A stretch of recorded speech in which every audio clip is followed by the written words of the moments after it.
तर असं काही मी नेहमीप्रमाणे 4ला उठलेलो आहे.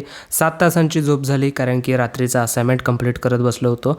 आज सकाळचं बॉडी वेट 54.4 आहे, जे की चांगलं आहे. प्री वर्कआउट खाल्ल्याला तर खरं रेकॉर्ड करू शकलो नाही. बुक रीडिंग आणि मेडिटेशनमध्ये काही प्रॉब्लेम नाही, वेळच्या वेळी आवरलेला आहे. त्यानंतर लगेच आलो जिममध्ये. आज होता रिस्टार्ट डे 192 आणि ऑब्लिक्ससाठी ही एक्सरसाइज मला चेंज करायला पाहिजे, प्रॉपर फील होईनं. बाय द वे क्रंचेससाठी प्रॉपर म्हणजे ही एक्सरसाइज मला खरंच खूप आवडत्या, ज्याच्यामध्ये मी हेवी पण मारतो आहे खूप. आणि त्यानंतर लोअर ॲप्ससाठी नाही यार, ही एक्सरसाइज बघायला चांगली वाटायला, खरं लोअर ॲप्सला एवढी फील होईना. सो ही नेक्स्ट टाईमपासून चेंज करणार.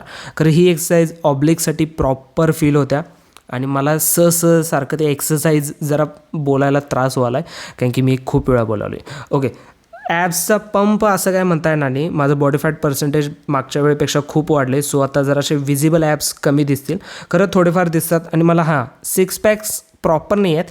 शेवटचे खालचे जे 2 ॲब्स आहेत ते दिसतात, कधी कधी नाही दिसत. पोस्ट वर्कआउट आणि लंचमध्ये तर काही चेंज नव्हता, ते प्रॉपर वेळच्या वेळी खाल्लेले आहेत, अंडा भुर्जी आणि चपाती. घरी आल्यानंतर प्रोटीनवालं दही आता बंद झाले, नॉर्मल दहीभात सुरू झालेला आहे.